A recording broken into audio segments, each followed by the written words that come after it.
Good morning, good afternoon, good evening, wherever you are in the world. This is Reganelite here. Hello, everyone. Happy Thursday. How are you all doing? I'm sure there are many questions that are on your mind over what's happened since last night, of course. But we will cover it tomorrow morning, as well as we will cover it on the American Snowflake show tomorrow as well. Because I've got 2 live streams tomorrow. Yes, we will be talking about the tariffs tomorrow. I just want to say, for those who cannot wait for the Good Morning with Reganelite tomorrow at 8 AM UK time, you can see the video that I made specifically on this for you guys that has dropped today on the video section on the homepage. So do check that out if you cannot wait. Welcome to the Snowflake conflict. This is episode 12 of it. We don't always, it's been a while since we've done one of these, but where we cover various different conflicts. We'll be covering quite a few different parts today. We're going to be looking at deep state map, any news happening in the war in Ukraine. We're going to be looking at an update from Sudan, as well as a possible mediations taking place between Rwanda and Congo, possibly with regards to the war there, as well as what's happening in Haiti and Myanmar here tonight here on the Snowflake conflict. The date and time of this live stream is the 3rd of April 2025 at 8 PM UK time, and we are dual streaming live here on youtube.com/Reganelite and on twitch.tv/Reganelite1. Joe, good to see you, buddy. Hope you are doing well. Stephen Banker as well, good to see you there in the chat. Yeah, if you can make the morning Good Morning with Reganelite tomorrow at 8 AM, great, please do. If you can't make it, totally fine as well. I will be talking about tariffs anyway on at 7 o'clock anyway with the American show. So either way, guys, we're going to be talking about it for quite a bit, because there's still a lot is going to happen over the next couple of days. But we're going to move. But before we completely move away from tariffs, guys, I do want to share this, guys. I was not kidding when I said that Donald Trump has put tariffs on Middle-earth, Nadia, and Asgard. I wasn't joking, by the way. These are legitimate, guys. These are legitimate tariffs that has been put on by Donald Trump. There it is. Look, here's the reciprocal tariffs. You can clearly see I was not lying on the 2 Davies live stream when I said that they didn't have there. Look, I mean, Wakanda got in 22% there. I just want to say, obviously, that's because of the material that they have, that ultra adamantium or something that they have. I'm sure someone will mention the material, so that's why they're getting tariff there. Asgard 22% as well. Westeros 25%. Mordor, apparently Sauron's furious about that. So he's offered. He's gonna apparently do retaliation. So watch out for that. Donald Trump's done Hogwarts because he's just not a fan of Harry Potter as well, which is pretty terrible. Mars is a very confusing one because obviously Elon Musk plans to colonize Mars, so Musk is not really happy about that one.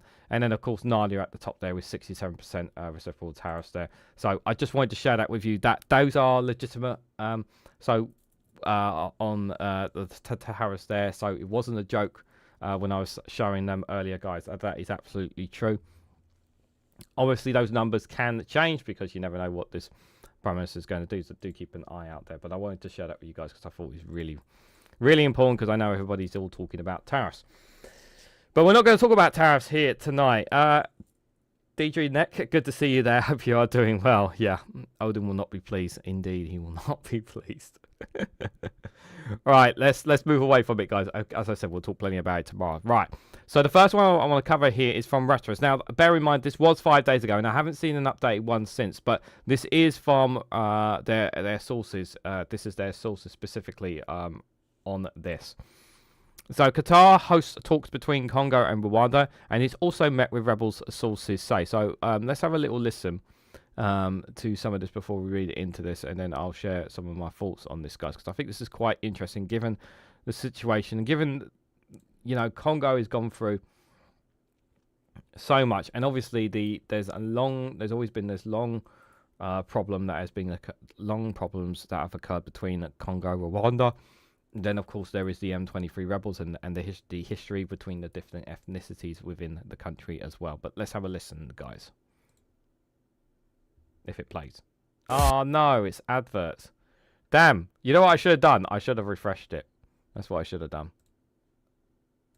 A Congolese general expressed indignation on Friday at social media posts by the president of Uganda's son that threatened to seize a city in northern Congo. UPDF continues to be. Muhoozi Kainerugaba, who is head of the Uganda People's Defence Forces, or UPDF, made the threats last weekend as he commented on an offensive by Rwanda-backed M23 rebels in eastern Congo. He wrote that UPDF will not oppose M23's seizure of Kisangani, but they better move quickly, otherwise we will do it ourselves. Kainerugaba, who regularly makes inflammatory social media posts, also threatened to arrest the governor of Ituri province, who he said was resisting UPDF's operations. General Jacques Chaligonza, who is in charge of operations and intelligence for Congo's military, was asked about the comments on Friday. He said Kainerugaba had no right to threaten the governor, and they had told him if he continues with this, we will also have a fierce response. Uganda has had thousands of troops in eastern Congo, north of the fighting with M23, since 2021, to help fight another militia, the Allied Democratic Forces. UPDF's Ground Forces Commander, Lieutenant General Kayanja Muhanga, said on Friday that after defeating the ADF, Uganda's military will have nothing left to do in Congo. That's the message. After achieving peace in Ituri, then the Uganda People's Defence Forces will have to go back to Uganda. The incident reflects heightened diplomatic tensions amid the biggest conflict in decades in Congo's east. M23 rebels have captured the region's two largest cities, Goma and Bukavu, since January. The violence has prompted fears of a wider regional war, with the armies of Congo, Rwanda and Burundi having all participated in the fighting. Yeah, it's pretty brutal. Congo just does not rest. It is one of, it's in a terrible spot. And of course I did not mention obviously Uganda yet as well there. It's really deeply deeply frustrating when, especially at a time of obviously current events that are taking place right now. And I really am pleased that obviously Qatar are hosting these talks. I'm pleased that that them and the likes of Saudi Arabia are trying to mediate talks to try and negotiate to host talks between nations in certain conflicts. Excuse me. To try and de-escalate them of some sorts, because I do think we need to do something, because clearly no one's, normally you would expect like the America and Western allies to really step up and make sure that things are dealt with, or the the Union of Africa to step in as well, but that doesn't seem to be much of the case here, and it is very, very frustrating to say the least. Simon says 55, good to see you there. Hope you are doing well. So let's have a read a bit more into this side. So Qatari mediators hosted a second round of talks last Friday between Democratic Republic of Congo and Rwanda, and separately met representatives of the Rwandan-backed rebellion waging an insurgency in eastern Congo. 4 sources have told Reuters, so that's 4 different sources they've said. Congo's President Felix and his Rwandan counterpart Paul Kagame met last week in Doha for their first talks since M23 rebels stepped up their offensive there in January. There was a video on YouTube that I saw separately of this as well. It is very weird to see the two of them in a room together, considering the tension between the two countries is... Yeah, it's very, very heated. The talks between the two and their subsequent calls for a ceasefire provide the glimmer of hope for a de-escalation of eastern Congo's biggest conflict in decades. But the M23 dismisses those calls, saying peace can only be achieved through direct talks with Kinshasa and continue this offensive within the capital of the strategic town.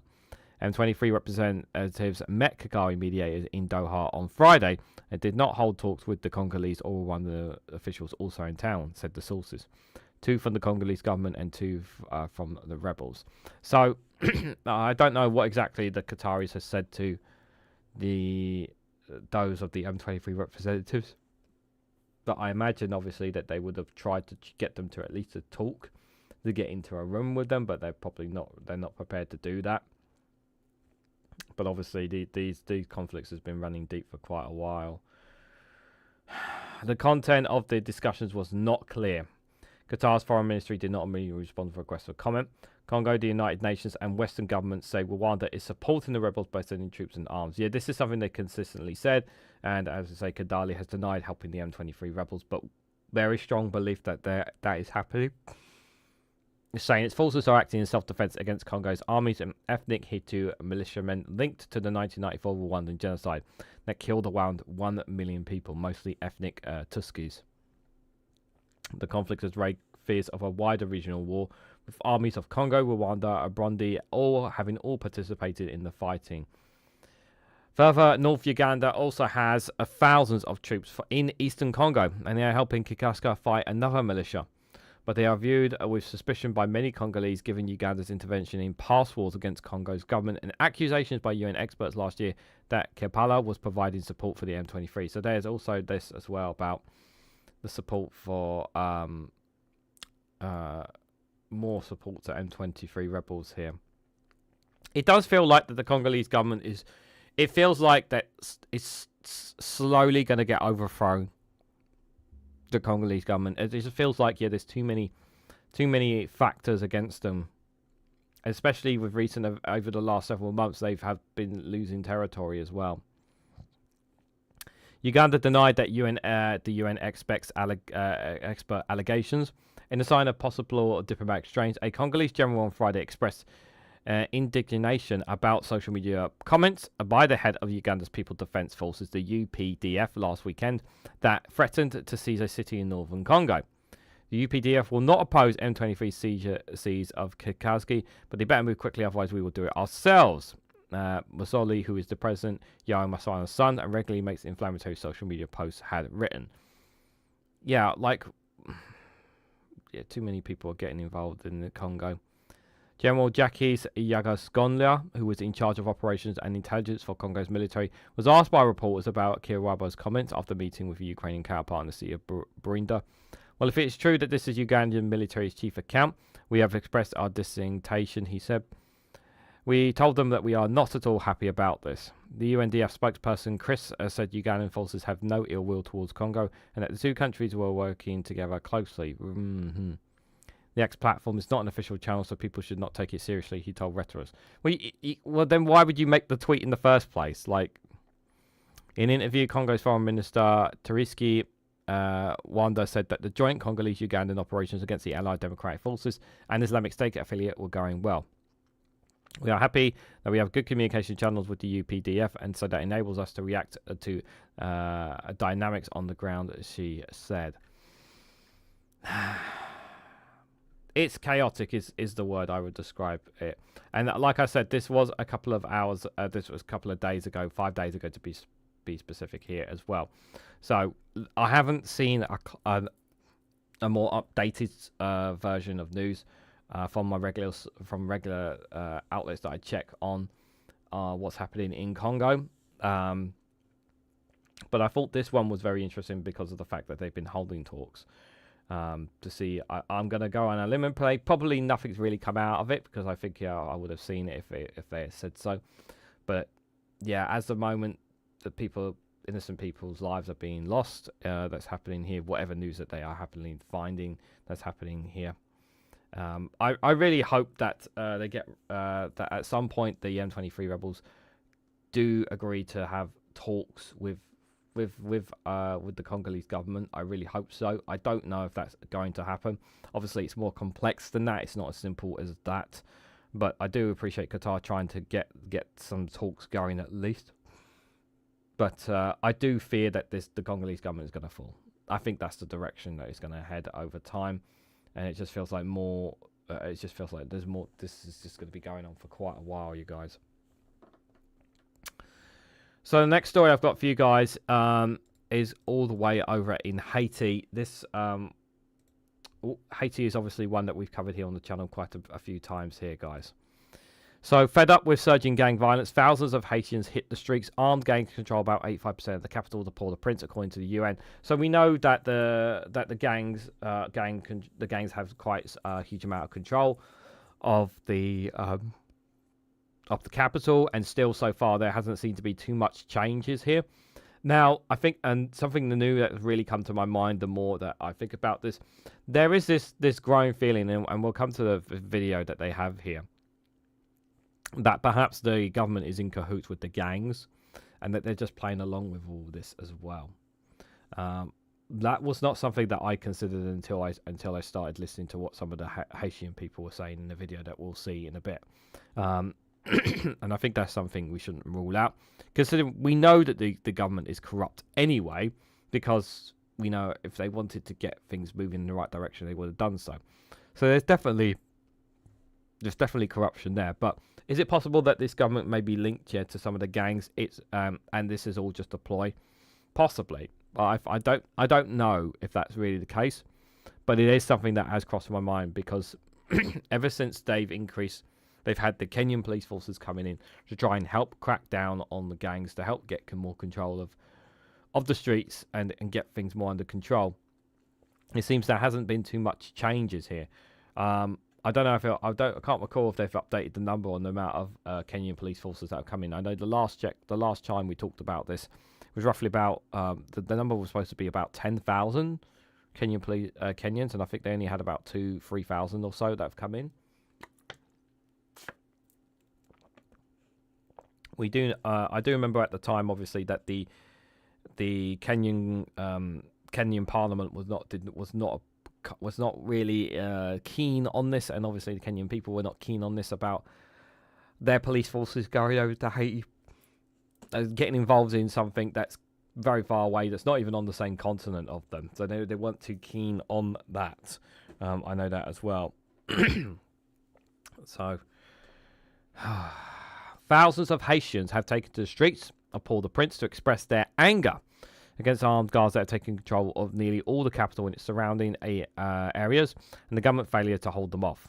So since mid-February, Haiti has seen a resurgence of gang violence. Gangs, which control about 85% of Port-au-Prince, according to the United Nations, have stepped up attacks in several neighborhoods, previously beyond their control, spreading terror among the population.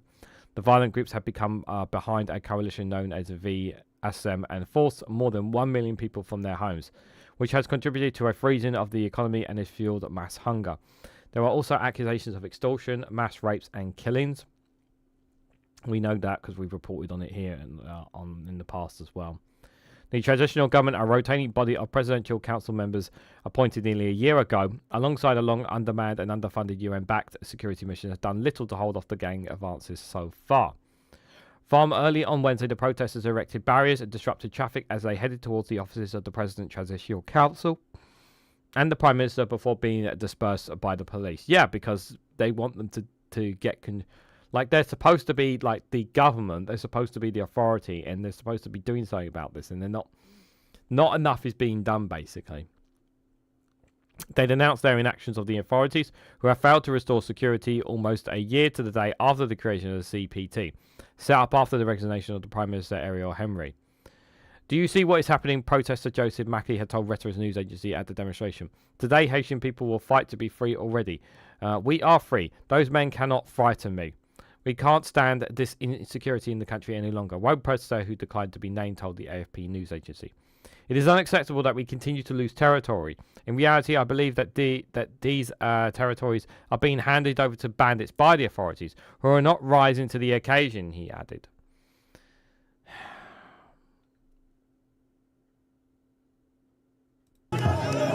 It began as a peaceful protest outside government offices.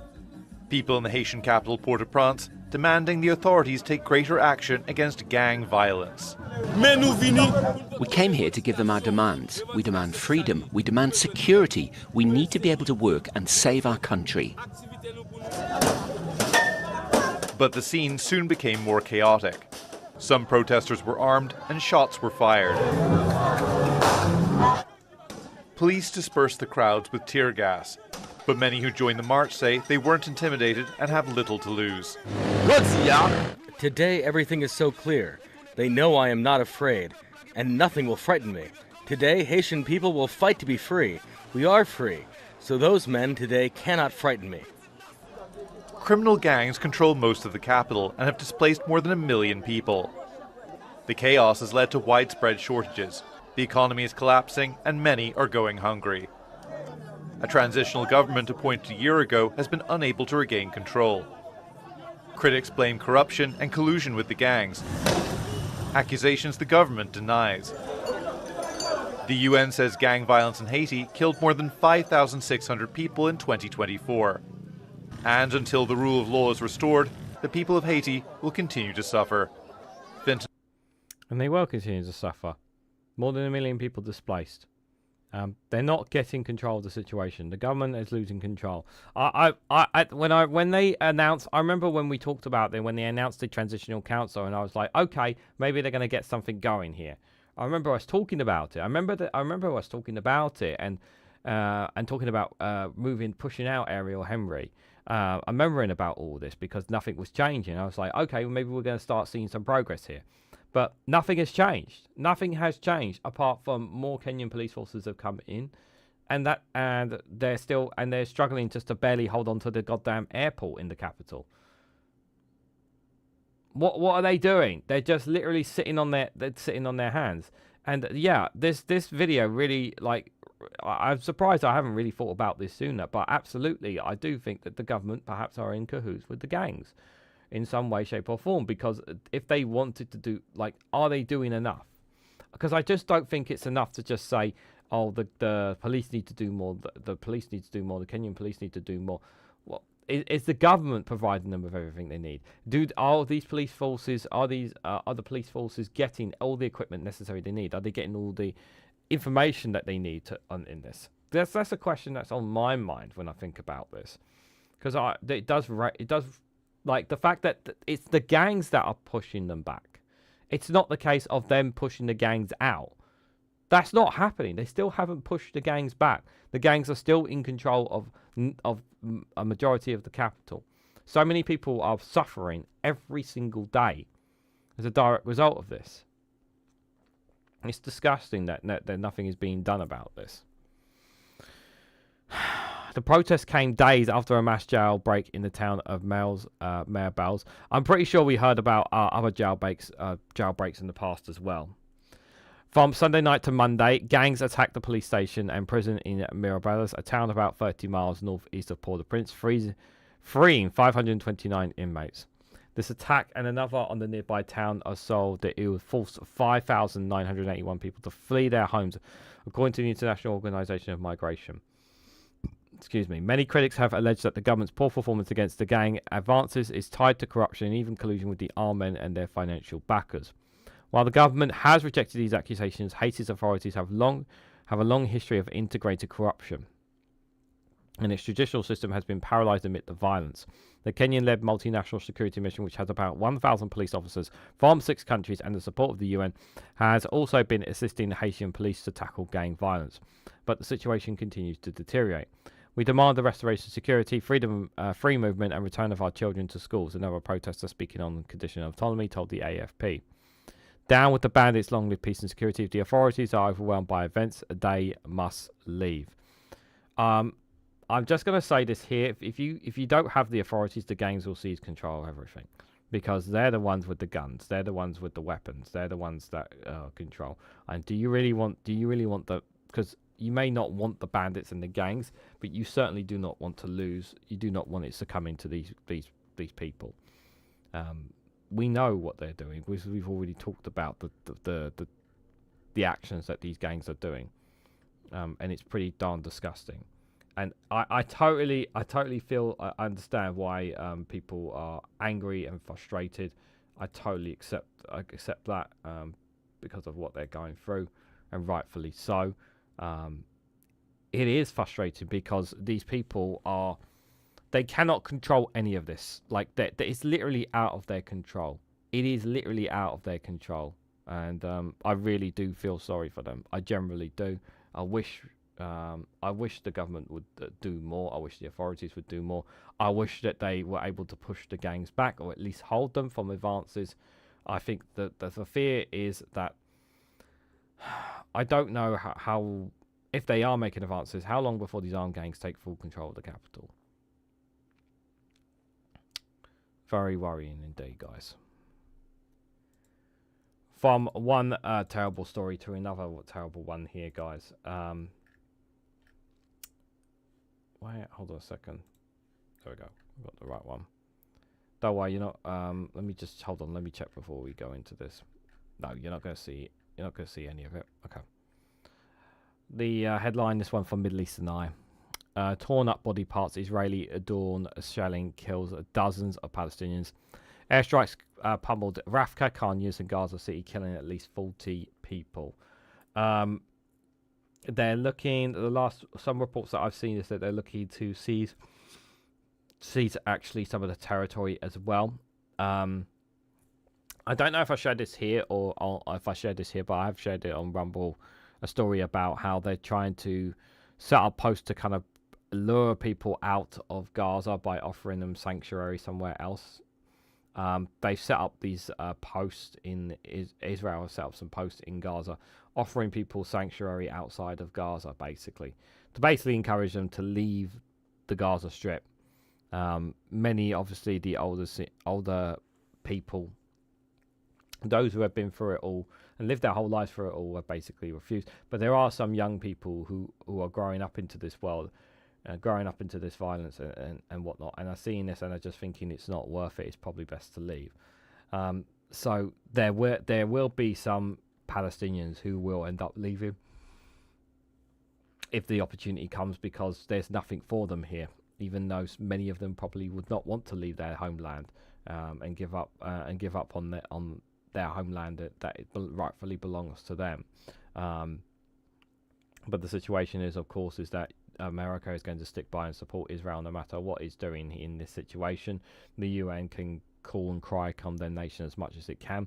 We also know that the ICC that has been trying to go after Netanyahu, its power has been hit again with Viktor Orban pulling Hungary out of the ICC.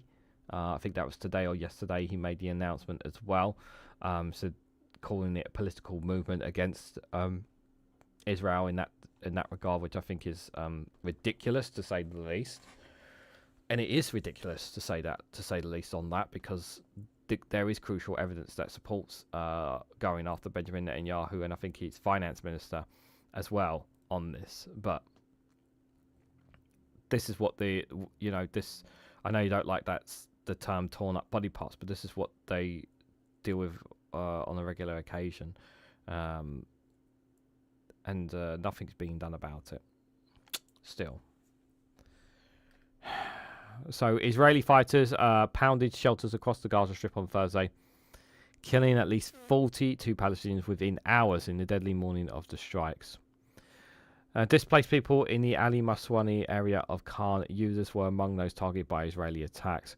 Bilal Mustafa Ahmed Al-Aziz, a witness at the scene, told MEE that the attacks began at around 1 a.m. Started with strikes on a building surrounded by displacement tents. Yeah. They keep targeting displacement tents. He said that 7 people were killed in one of the attacks, including 4 children and a woman, while 2 others were wounded.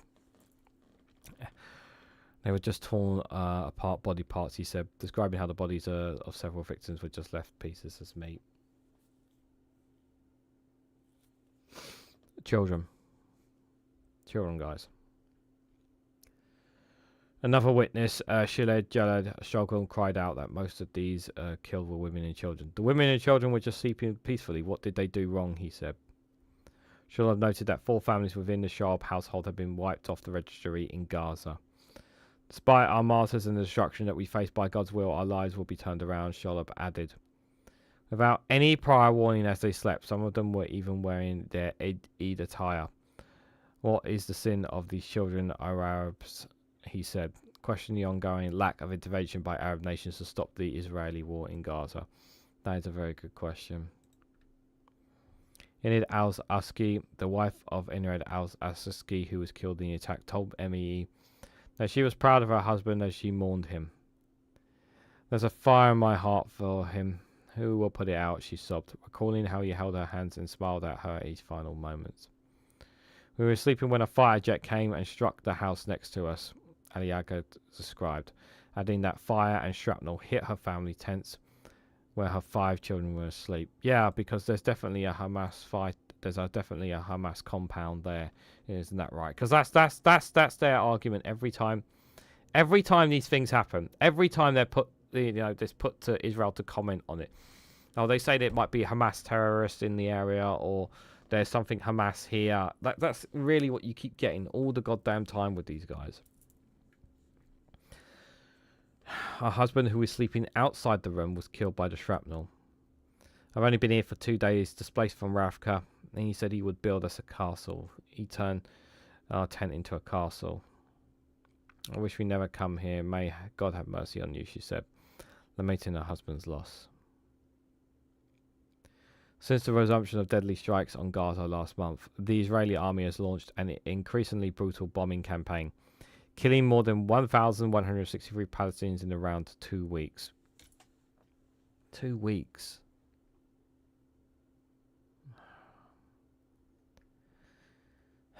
Over 50,523 Palestinians have been killed in the war since October 2023. We know this number is higher. We know this number is higher because it doesn't factor in. It can't factor in all the budgies. This is only the official count that they have, not factoring in those stuck under the rubbles and bodies that they're still missing. The Israeli army has also issued multiple expulsion orders for tens of thousands of Palestinians. The United Nations said on the 25th of March that Israelis' forcibly displacement orders encompasses 15% of the Gaza Strip, roughly the same size as Manhattan in New York City. The UN said that earlier at least 142,000 Palestinians have been displaced since Israel resumed its attacks on Gaza. Families are forced to move. Again, resources are running out and nowhere safe, the UN said at the time, with more forcible displacement orders issued since then. And remember that their aid has been cut off as well. They've cut the aid off as well. They're not allowing aid to get in as well. So while all this is happening, they're also cutting vital resources that they need to live, the Palestinian people. That's how horrific it is, guys. It's. I just wish people would just call it out. I just wish someone would just be brave enough to stand up and stop Israel doing what they're doing. I really wish that was the case, but that's just not, guys.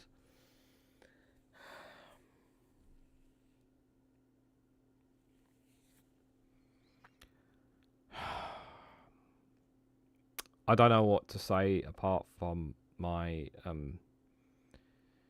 deepest sympathies goes out to all those people within the Gaza Strip who are continuously suffering, and no one's willing to take action for them.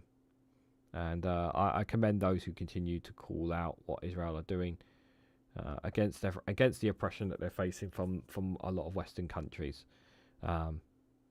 We know what's going on because we literally see it. We see it on social media all the time. We see the video clips. We see what's happening. It's very, very disheartening. Chris Fisher, it's good to see you in the chat. I hope you are well. The World Food Programme had to shut 27 bakeries because of no flour. I was in tears earlier with it. The inhumanity is heartwarming. The 15 medics slaughtered a bulldoze under the sand. Yeah. That is a story that I was going to cover. I'm going to cover on Rumble probably over the weekend. But yeah, because the bakeries have got no food, what are they supposed to do? They've got nothing. Israel aren't allowing anything in. So, guys, we've got a couple more stories to cover here on the Snowflake conflict here tonight. It's been a lot of doom and gloom, but that's normally what you get, when we cover these conflicts, guys. And we do have a couple more to go through. But before we do, guys, I think we need to take a little step back and get a bit of comedy, because we need a bit of comedy to humor ourselves, to make ourselves feel better, because you need that when it is pretty and doom and gloomy. But hopefully Matt Green can put a smile on our faces here with his latest video on should the courts ban right-wing politicians. Take it away, Matt. As Marine Le Pen announces she will appeal her sentence which banned her from running for office for the next 5 years, we ask, should the courts get involved in politics? Our bang 'em up, let 'em off, or give 'em a chance correspondent Jonathan Goodenough has more. Yes, that's right, Marine Le Pen is just the latest French politician to get into legal trouble, following predecessors such as Nicolas Sarkozy or Jacques Chirac. But this time is different. In what way? Well, they both had a chance to be president before they were convicted. She hasn't had her go yet. Her go. Yes, commentators across the world have confidently predicted that Le Pen would win the next election in 2027, so this has really bummed them out. But she did commit a crime. Is embezzling funds from the EU really a crime? Well, yes. But a lot of people don't like the EU. In fact, in this country, people voted to leave it, which has been a stunning success. The point is, she's probably more popular than the EU, so why should she be punished for that? She's not. She's being punished for breaking the law. Is she? Or is she being punished for being right-wing? Well, Chirac and Sarkozy were both right-wing. No, really right-wing. You mean far-right? Really right-wing. The point is, this is becoming a pattern. Really right-wing, far-right? Really right-wing leaders across the world are being increasingly targeted by left-wing legal systems because their ideas about woke or immigration are becoming increasingly popular. But mostly because they've committed crimes. They would argue they're merely representing the will of the people, and that by targeting them with legal cases, the system is deliberately trying to keep those people down. Right? Just look at Donald Trump. His popularity actually rose after he was targeted with lawfare, and the fact that he was elected shows that he wasn't guilty of any of it anyway. What? Why? Because being elected President of the United States is the biggest get-out-of-jail-free card in the world, and the people wouldn't have given it to him if they'd really thought he was a criminal. So you're saying if you're popular enough, you should never be charged with a crime. If you're popular enough with the right people. The right people? The really right people. But surely no one is above the law. Well, that sounds great in principle, but think of it like this. If there's a popular leader who commits a crime and is sent to prison, that gives him a chance to be a martyr. Then when he's in prison, he'll become even more popular. You're thinking of someone like Adolf Hitler. Exactly. Much better to let him take power immediately before he builds up any more resentments. Or you could punish him properly and ban him from running because criminals shouldn't be in power and fascism is bad whatever form it takes. That doesn't sound very popular. The law isn't about being popular. Who gets to make the laws, though? The most popular people. Just a thought. Thank you, Jonathan. Next up, as the nation survives another April Fool's Day unscathed, we'll take you back through some of the most unbelievable stories from yesterday that you probably thought were jokes, but are in fact all too real. What's this? October, London, Leicester Square, Thursday the 30th. Interesting. I'll make a note of that. I will. Yeah, Matt Green, guys. Do check out Matt Green comedy there. You just need a bit of laughing in between because it is all doom and gloom. It is all doom and gloom, the stuff that we're covering here, guys. But it is important that we try to cover it whenever I possibly can here. And obviously it's a small crowd tonight, so I do appreciate those coming out here. Wow, that's what it sounds like in Westminster. Pardon you, Regan. April Fool's Day will now be known as Labour Day. Indeed, Labour Day. Right, so let's go to the next one, guys. This one is from the United Nations here on the Sudan crisis here. So the UN's right chief condemns extrajudicial killings in Khartoum here. Oh God, this really they actually have seen video footage. I have not seen video footage recently of Sudan, but what I'm seeing in this report that they have is pretty disturbing to say the least here, guys. So, citing credible reports of extrajudicial killing in several areas of the capital, the UN's High Commissioner for Human Rights said that the victims were suspected of collaborating with the rival Rapid Support Forces RSF fighters. I urge the commanders of the Sudanese armed forces to take immediate measures to put an end to the arbitrary deprivation of life, insists Mr. Turk's, point to reports attributing to the killings of SAF soldiers, state security personnel, or affiliated militias. The High Commissioner comments follows the review of multiple horrific videos available on social media since the 26th of March, apparently filmed in southern and eastern Khartoum, showing armed men, in some in uniform and others in civilian clothes, executing civilians. In some of the video footage, perpetrators state that they are punishing supporters of RSF, the UN's right chief said, adding that it was utterly appalled by the development. One report from the Jalib al-Hassim area of Sata Khartoum apparently showed the alleged killing of at least 20 civilians, including one woman by SAF and affiliated supporters. Remember when I said that both sides are just as guilty? This is the SAF. They're not supposed to be as bad as the Rapid Support Forces, by the way, guys. They're not supposed to be as bad as the RSF. And then you hear a story like this. Allegedly killing 20 innocent civilians. Good to see a leap skim. Extrajudicial killings are serious violations of international human rights and humanitarian law, Mr. Tusk said. Individual perpetrators, as well as those with command responsibility, must be held accountable for such unacceptable actions under international criminal law. Sudan's spiraling crisis stems from the breakdown of a transition to civilian rule after the overthrow of the long-time ruler Omar al-Bashir in 2019. The country was first that Mr. Tusk visit the High Commission in November 2022. And he was invested heavily in trying to protect Sudanese people from heavy fighting and the catastrophic humanitarian crisis that gripped the country.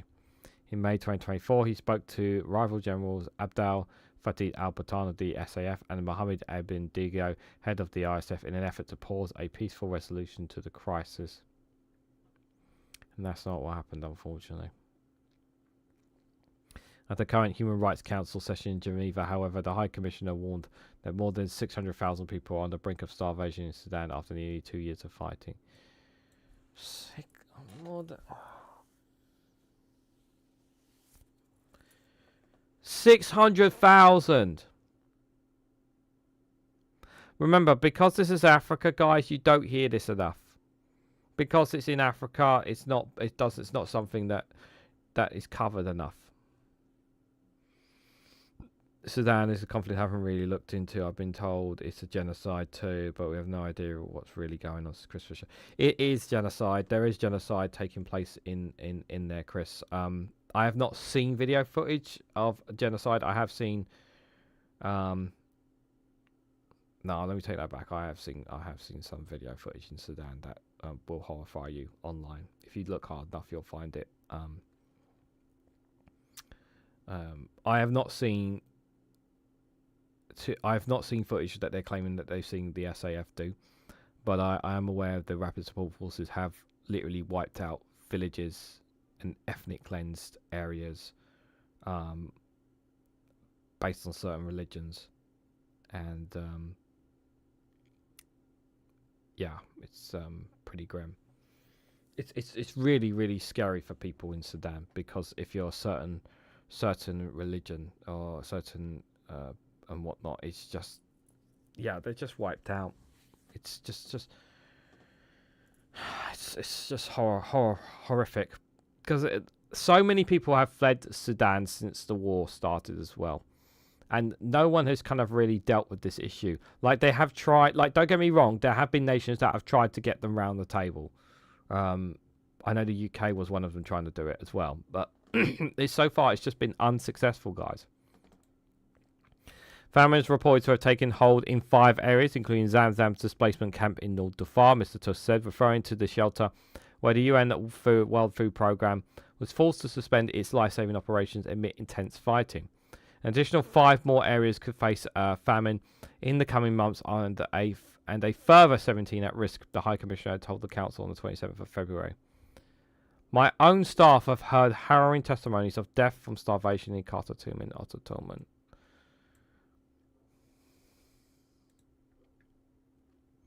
In an alert late Wednesday, the UN Aid Coordination Office, the OCHA, warned that 250,000 people, 250,000, mostly women, children and older people, have fled the violence in Al Malida area, around 150 kilometers of El Fashir in the capital of North Darfur state. Many are now scattered across 15 villages, lacking even basic necessities, the UN agency said. Highlighting that just last week, the UN Migration Agency, IOM, said that 75,000 people have been displaced because of clashes. The newly reported figures would mark a very significant escalation in displacement and a signal of serious deterioration in an already dire humanitarian situation across North Darfur, the OCHH has said. In eastern Sudan, meanwhile, humanitarian partners continue to respond to a hepatitis outbreak spreading among displaced communities and the Digab al-Madir displacement site in Kassia State. Oh yeah, of course, yeah, because they don't have anything, obviously, you know, you're also having diseases spread as well. Between the 27th and 31st of March, more than 60 new suspected cases were reported, bringing in the total to 236 cases in less than a month. The outbreak is being driven by overcrowding living conditions, poor sanitation, and limited healthcare. To date, an estimated 8.8 million people have been forced from their homes to camps and other locations within Sudan. 8.8 million, guys. 8.8 million. 3.5 million or more have fled across the borders. That's how many have fled the country. More than 30.4 million people need assistance. 30. From healthcare to food and other forms of humanitarian support, less than 30% of hospitals and clinics are still working. And outbreaks of disease are rampant in displacement camps. Yeah, because they don't have anything. And AIDS can't get to them. In a statement, Mr. Gattuso expressed concerns at the rise of online hate speech and incitement to violence in Sudan, with lists of individuals accused of collaborating with the RSF posted online.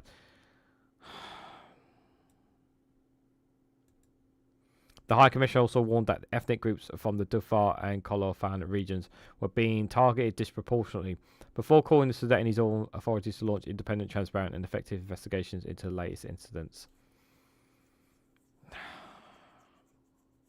I just don't know when this is going to end. Yeah, this is depression, Leapskin. It is depressing, but this is still happening in Sudan. This is happening, but it doesn't get talked about a lot. It's been, you know, every now and then I'll try and do a short video on an update on things in Sudan for people, but yeah, it's IES and now the two Sudans are still at war with themselves. The South is on the brink of civil war also. Yes, Joe, I think we covered that on Tuesday, the talk of the South Sudan on the brink of civil war again, which is pretty horrific. Religion is used as a tool of division in many historical and current situations, although these things are often done for economic or imperial reasons, says Chris Fisher. Yes, indeed. Yeah, it's used as an excuse, religion. It is used as an excuse to justify the killings and murders of others. But yeah, this... I don't know when this is going to end. I don't know the next time they're going to get round the table. And I think actually the last time they did try to get them round the table, I actually think I think it was the RSF representatives that walked out on the situation as well. But like I said, both armies are just as guilty. And yeah, more people are just going to end up fleeing, and it's just going to continue to get worse and worse, I'm afraid, guys. From and as that crisis occurs, even bigger crisis is taking place in Myanmar, guys. As I'm sure you guys have been aware of the earthquake over there. Emergency appeal launched for Myanmar as more than 2,800 have been killed in the earthquake. The broadcast appeals to raise funds to support charities that will air on Sky later today, as well as BBC, ITV4, Channel 4 and Channel 5, to raise money for the earthquake. Like, here's the thing, like, I appreciate and is this the right? Apparently it's just the right feed. Hold on a second.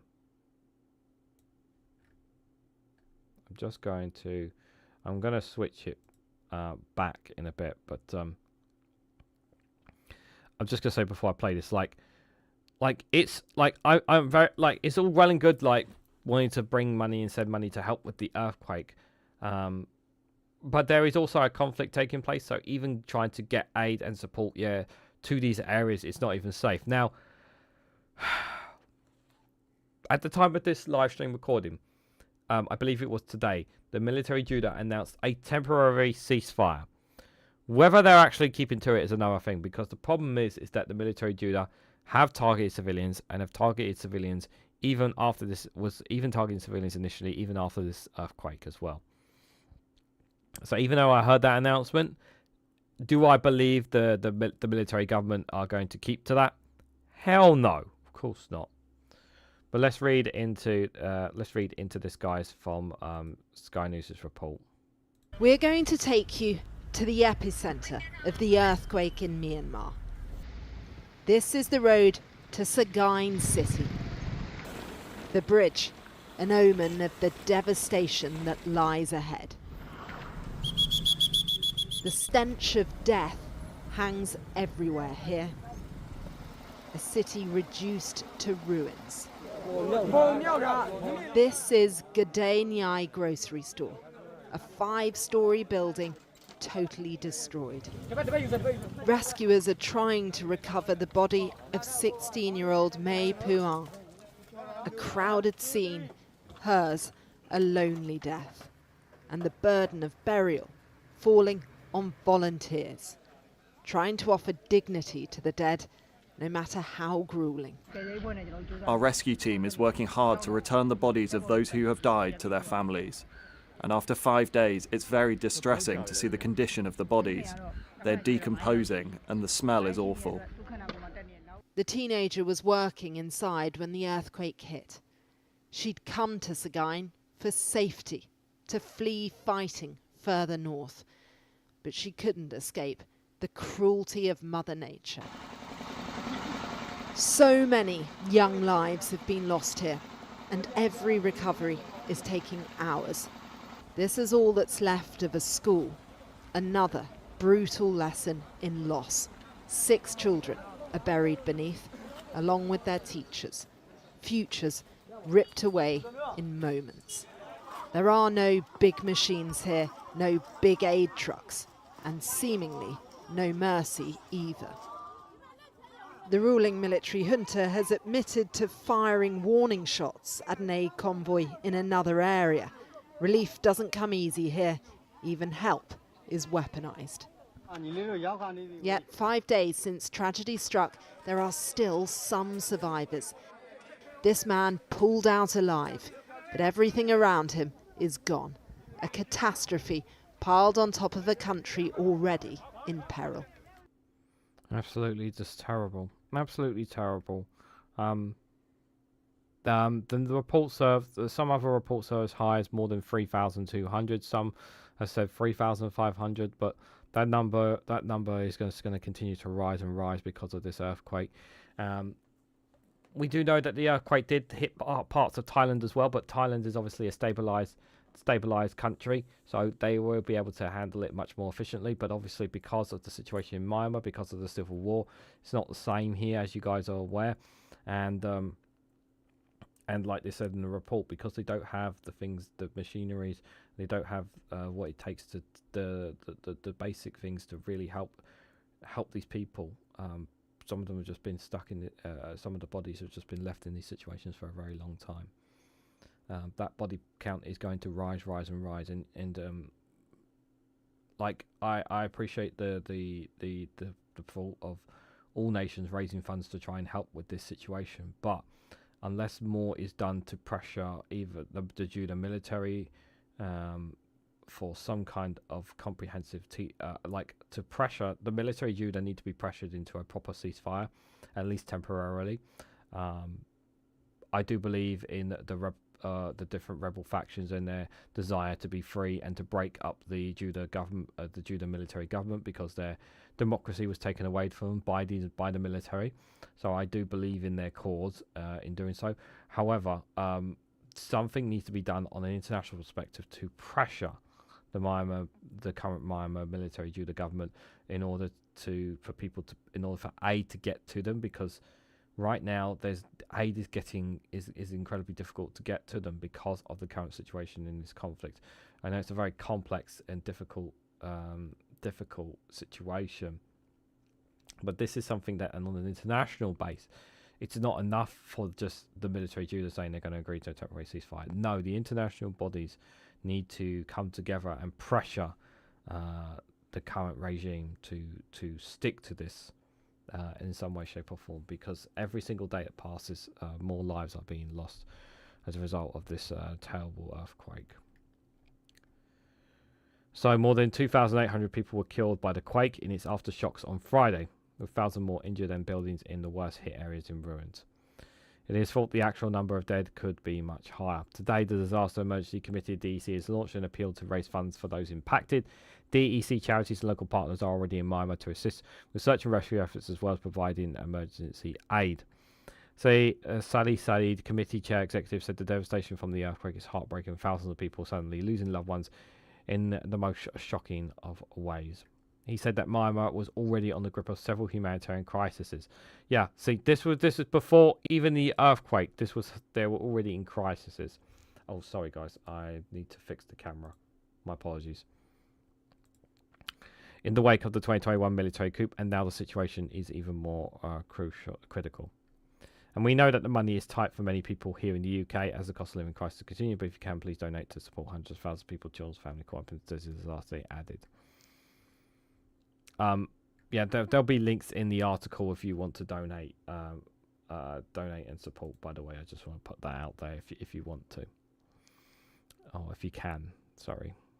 Alif Noor, the county director of CARE International in Myanmar, added that emergency relief teams are witnessing complex devastations everywhere we go.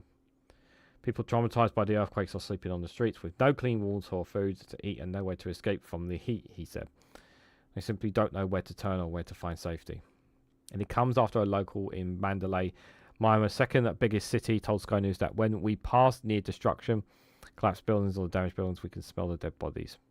The smell of dead bodies after 4 days, it still remains, he said, before adding, for the Social Assistance Association, they need permission to give aid, especially from the government. If they don't have permission, then they cannot do anything. And there's just the appeal there from broadcast appeals will be on to try and raise funds, obviously, for this devastation. Like I said, my heart goes out to them, and what really angers me is that, you know, Mother Nature can be really, really cruel. And it's something that cannot be controlled. You guys remember the terrible earthquake that took place in Haiti, and how the country still never still all those years ago they had because it's one of the poorest countries in the world. they still haven't recovered. They still couldn't recover from it, guys. They still haven't recovered from it. Now, obviously, Haiti is a very different situation to Myanmar. But let's be clear, this civil war that they are in is of direct consequences of the current regime that are in control of the country. They are the reason this is happening. And well, really, Mother Nature just has its way with things. Now, I don't know whether this earthquake is directly linked to climate change. It's possible it may be directly linked to climate change, but the fact that there's not aid getting into the country because of the military government is just not helping the situation at all. It's not helping the situation at all. But yeah, it's pretty horrible. Let's just see what you guys are saying in the chat. Is the fact is we are the madman next door, not Putin. The West is the madman. Trump making it clear. And as for Europe as well, it's got 600 years of cruelty and expansion. No NATO, no difference. Good to see you, Martin Brisk. I cannot go any further into this. What's this?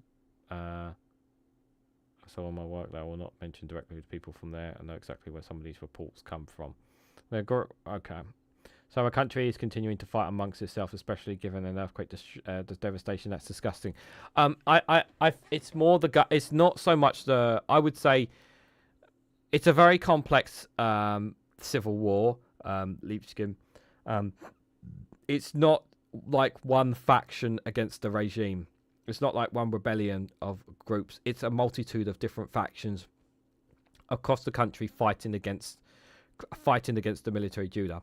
It's multiple factions, and so it's not like just one particular military group. It's multiple groups that are in this, and I actually haven't heard a direct response from some of these groups when it comes to the earthquake, but I've only heard from what the military Judah have said. But from their point of view, that to them, like, they want full control of the country, and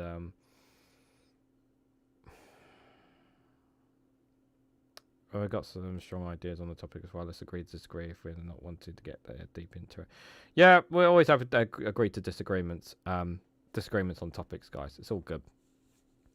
But yeah, it's pretty terrible what's happening in Leipzig. That is for sure. Right, guys, let's talk about before we got I've got a couple of things after the Ukraine war to share with you guys as well. So let's have a look at what's been happening in Ukraine, guys, from the Kiev Independent. Obviously, this is where I get a lot of news on Ukraine for you guys. Sometimes it's not as much as it used to be because I'm not hearing as much news on the battleground itself.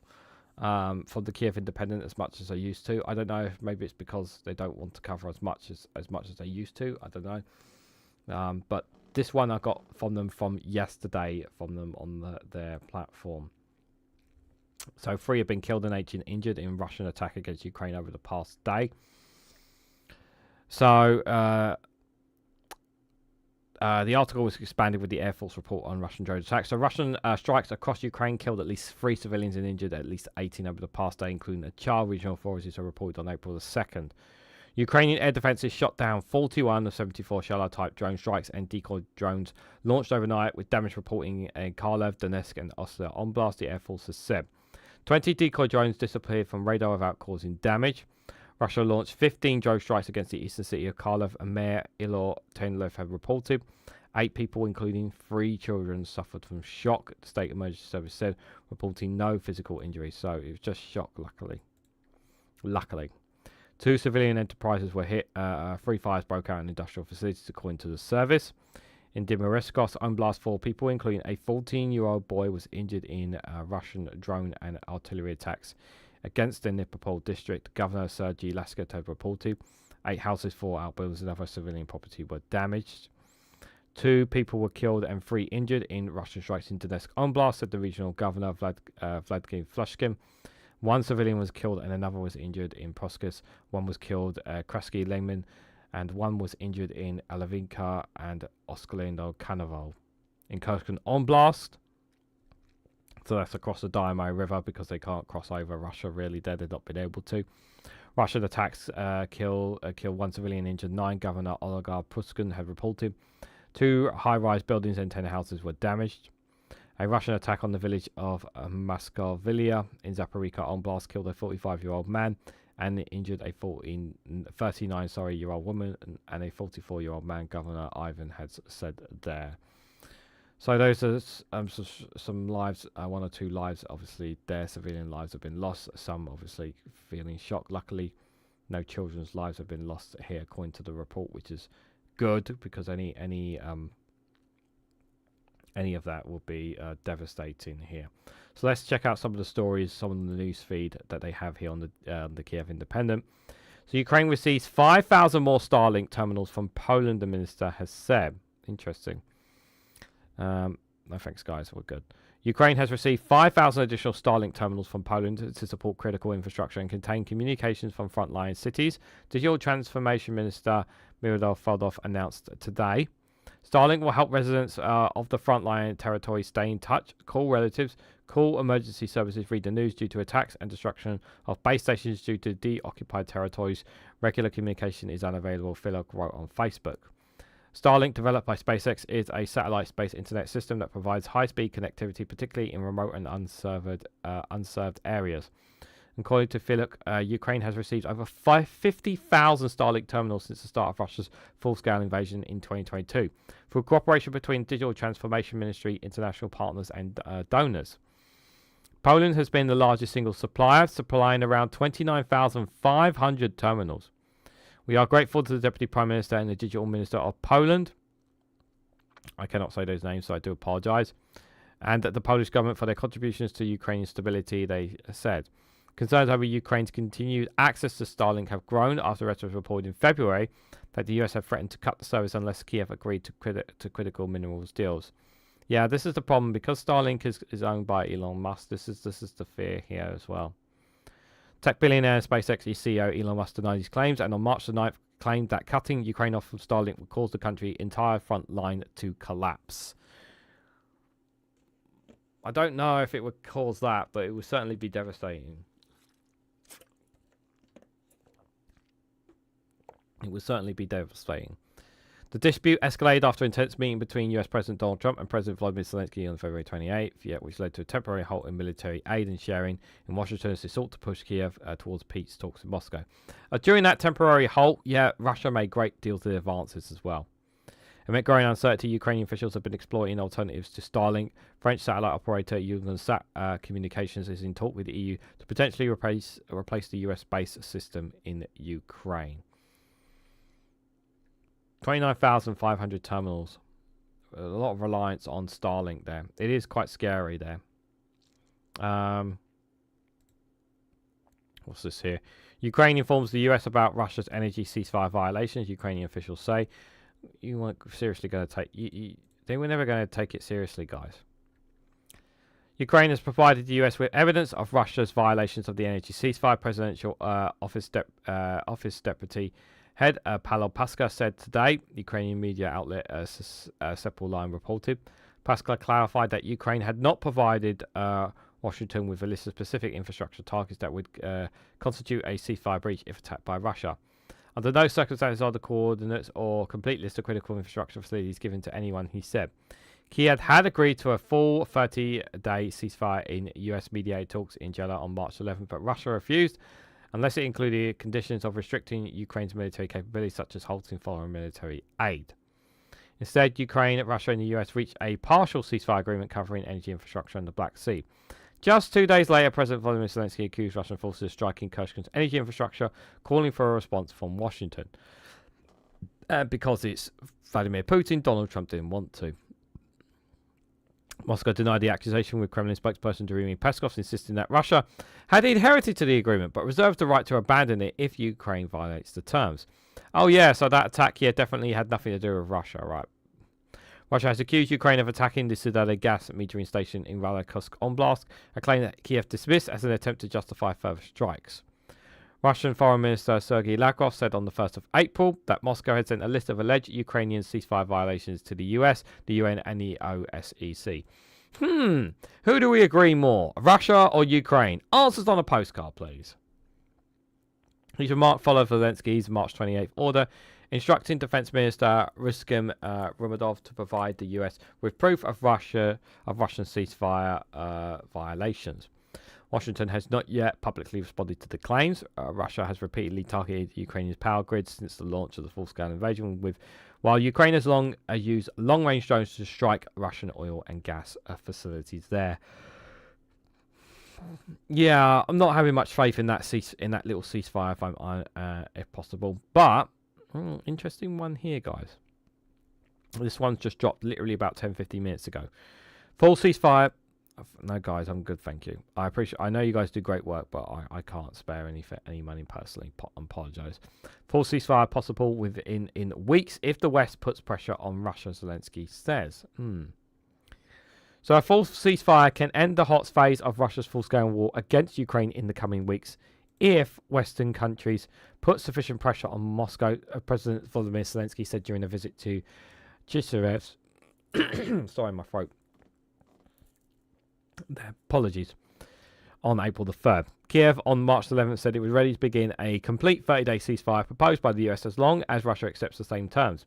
Russia has so far refused, only agreeing to partial ceasefires in exchange for restoring access to international markets. Russia and the US are continuing to hold private talks on the possibility of unconditional ceasefire, Zelensky told a group of entrepreneurs during a working visit to Cheskov. Then in Saudi Arabia, we agreed to unconditional ceasefires, he said. Russia has not agreed to it yet. We see that although we know that there are conversations between America and Russians on this topic, there are non-public conversations.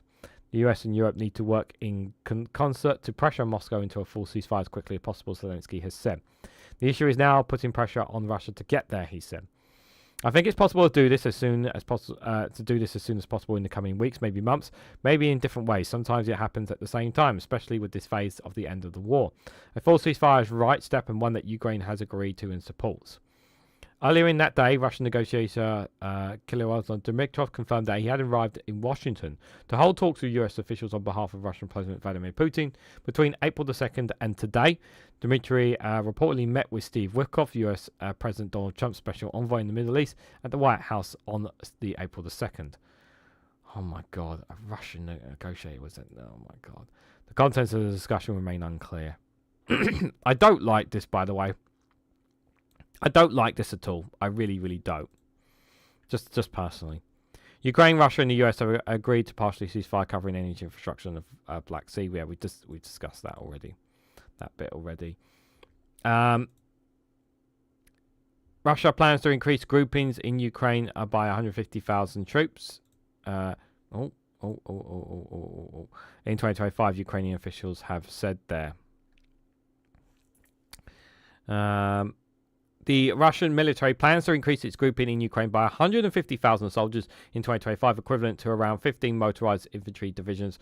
The presidential office deputy head Paolo Pazviska said today, Ukrainian media supporting outlets Subline have reported.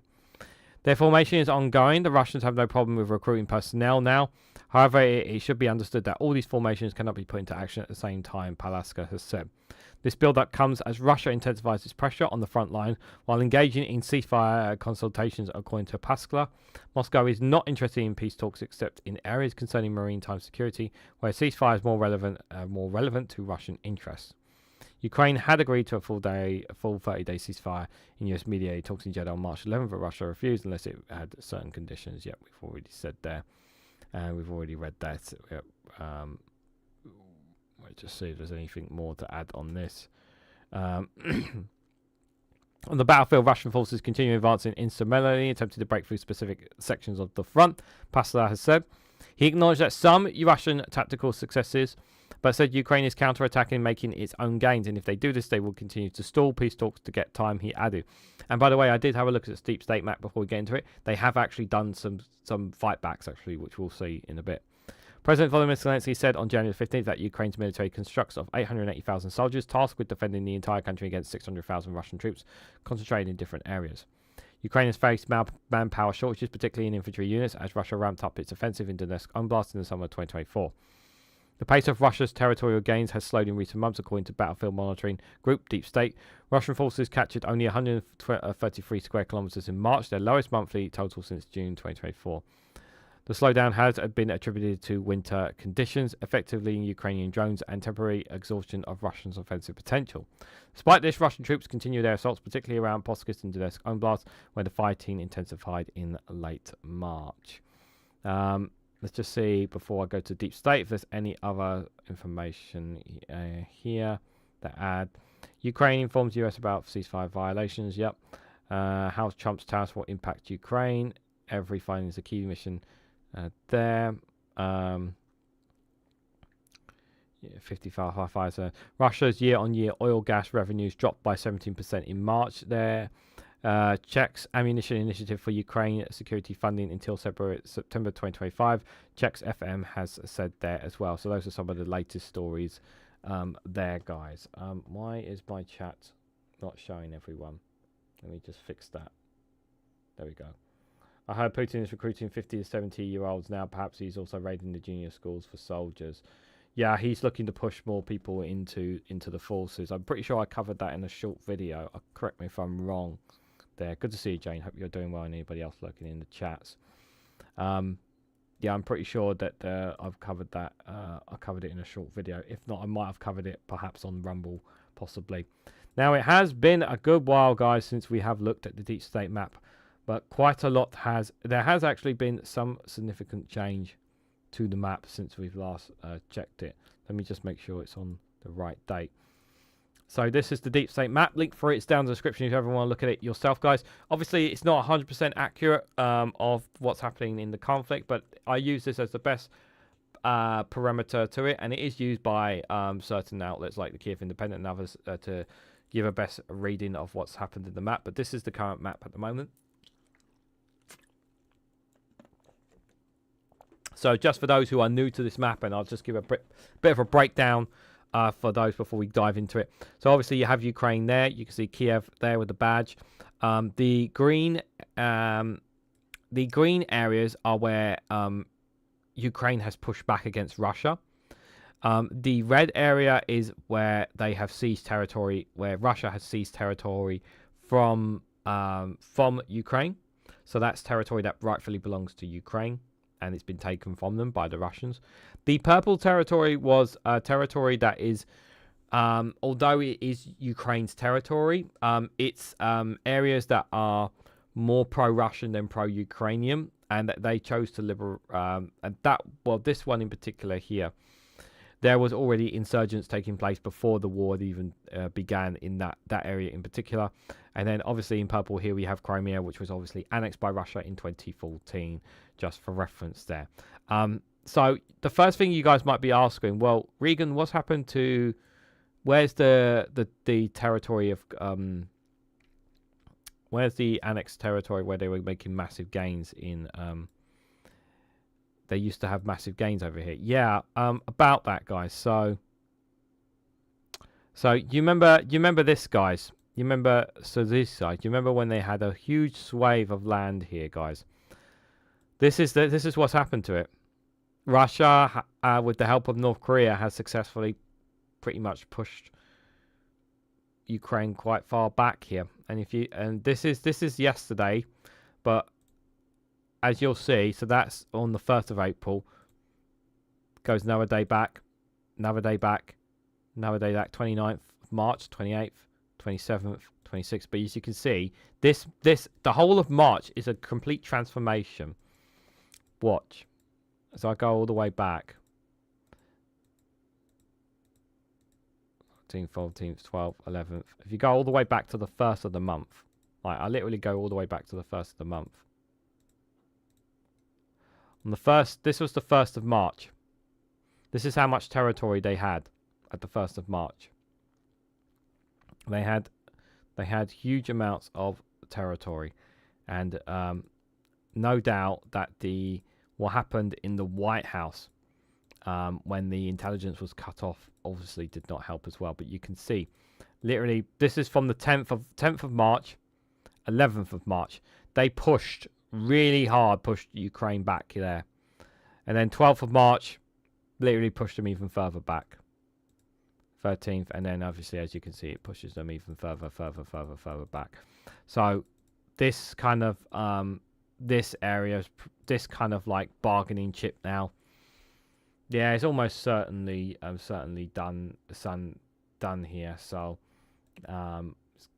yeah, I'm not sure how much of a bargaining chip that is anymore, but that was the territory that they tried to hold on to, and it seems like that's not really much of a bargaining chip now, guys. So on this side here, so this is the north, where there is engagements here, but not much of that has been too much movement, except you can see some blue blobs out there. Now, blue blobs are actually where Ukraine have actually pushed back against Russia. So these are territories where Ukraine actually made strides into them, and Ukraine has actually pushed back on them. Now, this area really, these areas here, although there's always consistent fighting here, let's see how much how much pushing they've made here. Yeah, I can just see just by going every couple of days, like I'm clicking, like there hasn't been too much movement here according to Deep State map. So this is not really where Russia have been able to make much gains, because Ukraine are quite strong in these areas here. But the blues represent where they've pushed back in some of those areas. Pretty much even along here. I mean, even if I pull it back here, you won't see too much change in the land mass here. But yeah, as you can see, there's not too much pushing here. Ukraine have this line pretty strong here, so they've done pretty well to hold off. But it looks like here, you know, these two main towns, these towns here, you can see here, they're starting to surround. There's a surround starting to incur here, which is very concerning indeed. And obviously, they've secured the road there.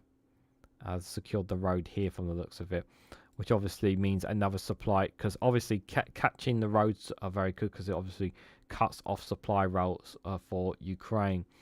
So how long will it be before they try to seize? And you can see here on the north here, they're trying to cut off other roads there as well, according to this as well. That's how they work. Just obviously just try to surround the areas there. So the main push for those who aren't familiar has been in this area here. So you guys remember, for those who have been here for a while, you guys remember Avika, you know, the one from not last year, the year before, where it was where they had to cede the territory. And this is how much they've gained since then in the past couple of years, past few years here.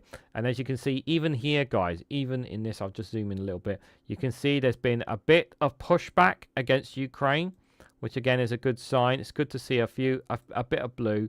That means obviously that's territory that they've pushed back against Russia since Russia have ceded. But they are still making gains in this area. So if I just pull it back a couple of days, you can see every day there's always movement on this area here, because this is the area where Russia are making the most pushes, the most advances here. In March here, I'm just going through the whole of March to see how much movements they've made. It doesn't look like they've made too much movement. Now obviously it did say in one of the reports there that they haven't made much advances here, but yeah, that's from the 1st of March, and if I start pushing it forward, you can see whether they've made too many gains here. It doesn't look like they've made too much here, so it has slowed down. But it's also worth bearing in mind as well the temperatures, obviously, because of the winter conditions have made it difficult for Russia to advance as well. Here, to zoom back out a bit more. I'm not sure too much movement has been made along these lines here. I think they've just been. I don't know if there's been too much here on the south. If there's been that much movement here on the south of the borders along here, I don't think so. No, not too much has moved here. No, I didn't expect too much to have moved here. Yeah, this area is not really a part. Ukraine have held pretty strong here, even though they do try to find holes to try and poke into. Russia has not really been able to move too much. Like I said, the Dynamo River is very, very important. As you can, this is the Dynamo River, this black line that's in here, where obviously Russia have not been able to cross over, really, because of that. There. You can imagine probably they've blown a couple of bridges here to stop them crossing over, but obviously this here, the city of Khartoum, here, this is where they've always continuously tried to bombard on the other side of the river into that city. This is a key area that Russia want to try and gain, is the Khartoum here. And they do try to attack Ossia from the other side of the river. You might have heard in the past of mentioning that city as well, because this is basically the only, if I zoom back out, because obviously this area land of here, this is obviously the only really access that Ukraine has to the Black Sea here now, because obviously Russia have taken this territory and obviously taken Crimea here. But that is the situation on the ground so far at the moment, guys. So it's actually I mean, I'm pleased that there hasn't been too much movement, but they are still making gains. It is very slow gains, but they are still making gains, Russia, in all of that. That being said, obviously the world is shifting right now with everything that's going on. I do hope that Ukraine still continue to get the supplies it needs. I know there's obviously a massive boost in terms of drones, not just from Ukraine obviously boosting their own production, but we know that they've been getting lots of supplies from European allies as well, which has also been very helpful to them. No worries, Steve. It's all good. It's nice for you to pop in. Appreciate it. But their goal is not to take the territory. The longer this goes on, the further they will go, the more land will be lost. But this is just not needed. It's an agreement needed now. It's the same. Bojo effed up. Yeah, they need to get an agreement. Yeah, this war has dragged on for too long. I agree, Chris. It does need to drag on. Ceasefire needs to come about. I just wish actually Ukraine were allowed in the talks between America and Russia, but they seem to be in the sideline, which is not helping the situation at all. Excuse me, which is very, very frustrating to say the least there.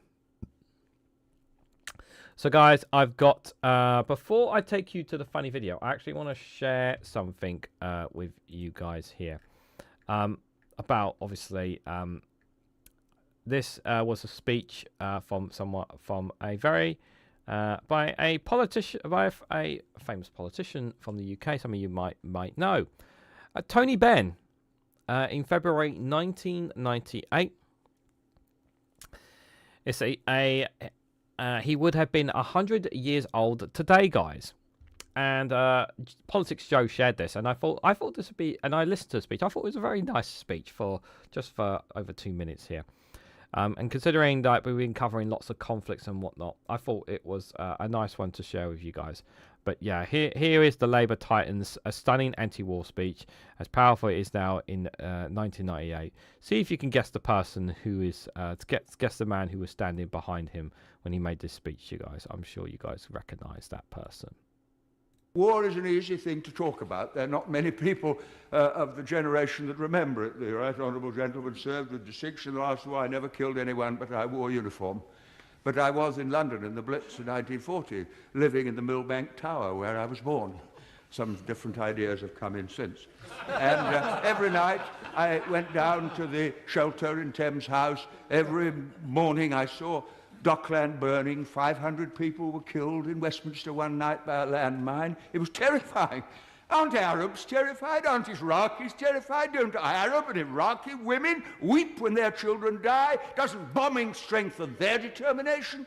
What fools we are to live in a generation for which war is a computer game for our children and just an interesting little Channel 4 news item. Every member of Parliament tonight who votes for the government motion will be consciously and deliberately accepting the responsibility for the deaths of innocent people if the war begins, as I fear it will. Now, that's for their decision to take. But this is a quite unique debate in my parliamentary experience where we're asked to share responsibility for a decision we won't really be taking, with consequences for people who have no part to play in the brutality of the regime which we are dealing with. And I finish with this. On October the 24th, 1945, and the former Prime Minister from Bexley, Old Sidcup, will remember it, the United Nations Charter was passed. And the words of that charter etched into my mind and move me, even as I think of them. We, the peoples of the United Nations, determined to save future generations, succeeding generations, from the scourge of war, which twice in our lifetime has caused untold suffering to mankind. That was the pledge of that generation to this generation, and it would be the greatest betrayal of all if we voted to abandon the Charter and take unilateral action and pretend we were doing it in the name of the international community. And I shall vote against the motion. Well, that was a very nice speech there. Very nice for Politics Joe, just share that from Tory Ben there. And I pretty much agree. You know, war does not really help anyone. All war does is cost lives. People die, and it's just the Right Honourable Anthony Wilford Ben. They don't make them like they do anymore, says Jane Wallace. Yeah, they do not, I'm afraid. But I thought it was a very nice speech, a nice anti-war speech, considering all the conflicts that we've been covering here today, guys. But we have one last video to see ourselves out here on the Snowflake conflict. But as someone pointed out, you know, there's a mobilization taking place in Russia. Once again, they're calling up for more people to take part in the Russian Federation. They're going after people. How to avoid mobilization in Russia. Here's how you do it, guys.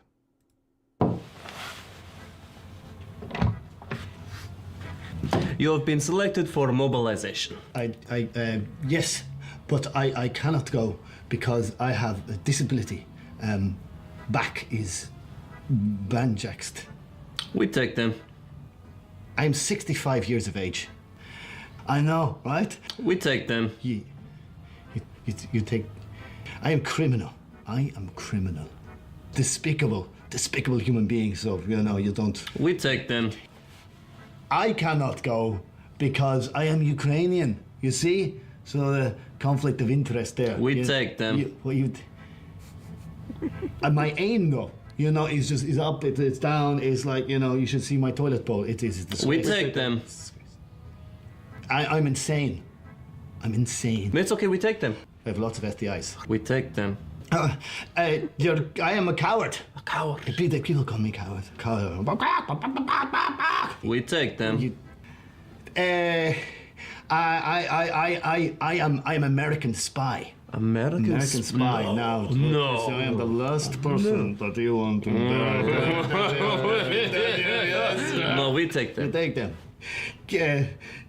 I have something in the oven. And something. Okay. I have a wash on. Okay. I'm allergic to bullets. I'm allergic to bullets. They flare up. Okay. I could die from a bullet. Tell us on the way. Bullets can kill me. Get your things and come on. No, please, just get my flag. Okay. Come on. Let's get my flag. Okay. I thought of this one.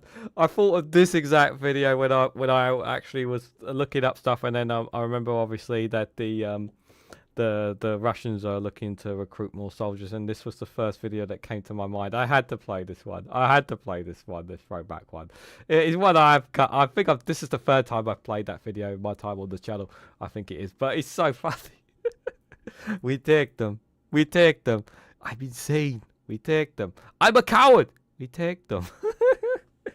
I'm an American spy. Yeah, we still take them.